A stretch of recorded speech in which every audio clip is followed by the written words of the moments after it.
Hi Sadhguru, welcome to Australia. And I have a question.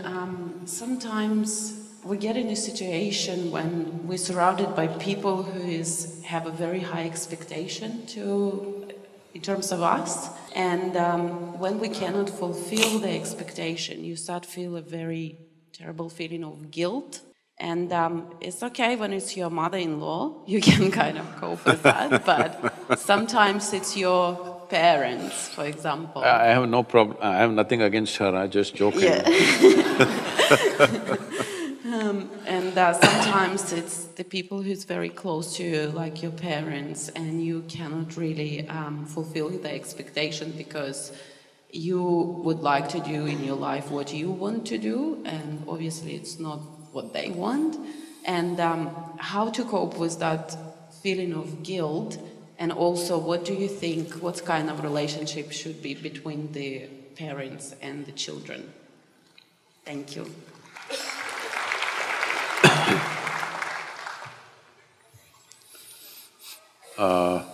That reminds me of something. See, one thing is, it's not just between parents and children, just about every relationship, everywhere. People have all kinds of weird expectations. It's like this. A lady went to the butcher's shop and all this chicken which were hanging upside down, dressed chicken. Poor chicken, feathers are their dress. You rip it off and say they're dressed. So she went to this chicken and lifted one leg, smelled, wrinkled her nose, lifted a wing, wrinkled her nose, like this she was going from chicken to chicken. It was having an effect on the rest of the customers. So the butcher saw it's having an effect, so he went and tapped on her shoulder. She turned around. So he asked, "Ma'am, can you pass a test like that?"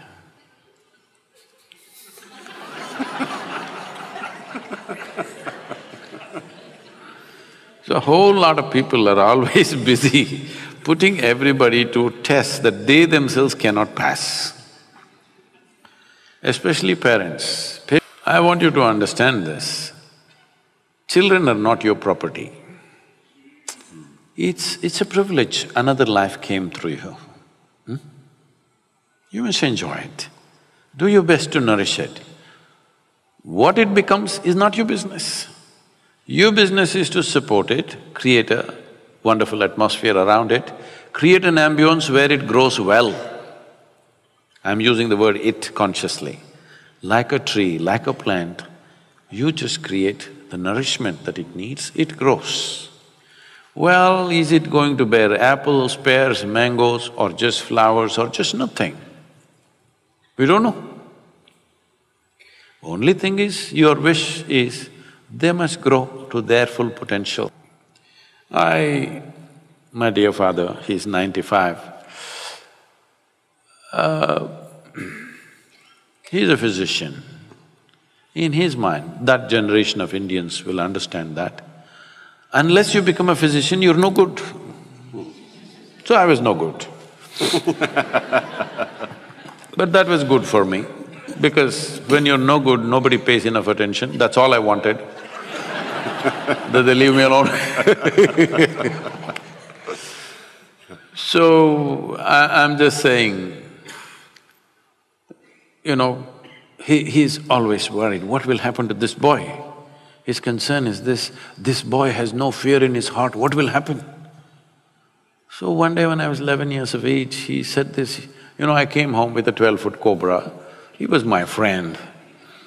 And he said, this boy has no fear in his heart, what will happen? Then I asked him, when did fear become a virtue? When did this happen?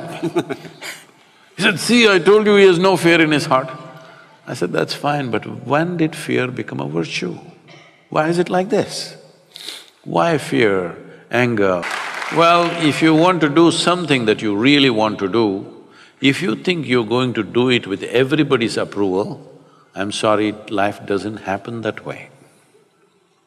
It is just that whatever the hell you want to do, just do it well. Once there is success, your parents and your uncles and your aunts, everybody says, wonderful. All right. They want success, they're only afraid.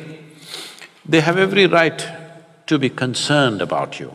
They have every right, because they brought you up. They're concerned whether you will do well or not. They have every right to be concerned.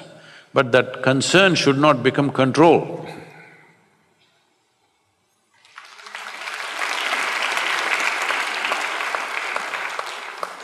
What event, decision, experience, or period has had the most profound impact on your life? You're asking Matt, right?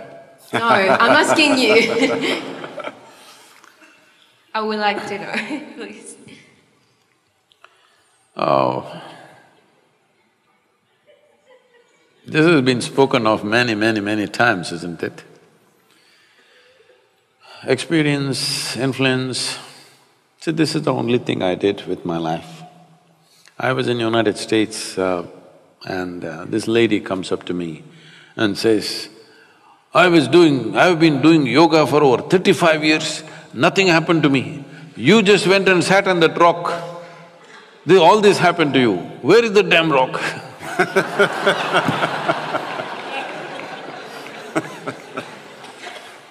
And now the rock is becoming famous. Like, for Gautama the Buddha, the Bodhi tree became more famous than the Buddha. I must tell you this experience. I was in Coimbatore many years ago, about almost 25–30 years ago, and I go to somebody's house for lunch. And this lady says, Sadhguru, I have a Bodhi tree in my backyard. I sit and meditate under that. Can you come and bless my tree? I say, please water the tree, I will bless you. She said, no, you must come and bless the tree. I thought, let me go into the backyard. I am always an outdoor man. So I walked out. Then I looked around, I did not see any Bodhi tree, there were 3 coconut trees. But I did not see any Bodhi tree. Then I asked her, where is the Bodhi tree? Then she takes me to one place. There is one stick which is about 6–7 feet tall with about 5 leaves. Under that she's put one stone plate and on which she sits and meditates under the Bodhi tree. I looked at this Bodhi tree and said, see, this Bodhi tree does not have much possibility. If you at least sit under the coconut tree, something could happen.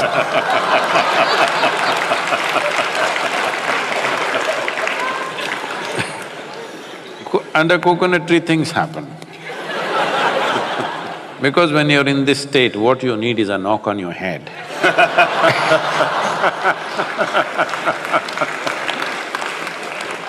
So, what is the most significant influence? This is all I did in my life. From early childhood, I did not allow either family, my genetics, my social situations, the religious situation around me, political situations around me, whatever around me, I did not allow myself to be influenced by any of those things. This is why I keep repeating, I am an uneducated guru, because I refuse to be educated. To remain uneducated is not easy. Yes, sir, because from the moment you're born, everybody wants to teach you something that's not worked in their life.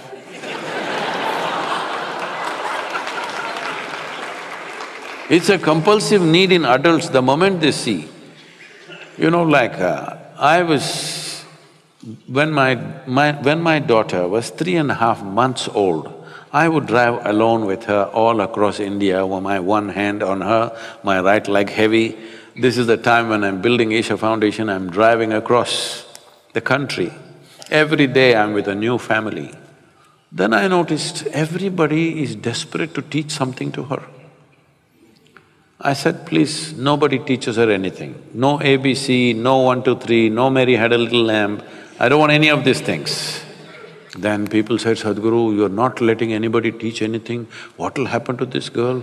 This girl won't know even how to count her fingers.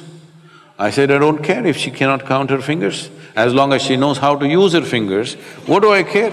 She thinks this is a million, what's my problem? As long as she knows how to use her fingers. So, and I don't care whether Mary had a lamb or not. So, I said, nobody teach her anything. Because nobody is teaching her anything. See, it is by constantly looking down on the child, you know what is this, you know what is that, the child feels smaller and smaller and smaller. Because nobody spoke to her in those terms.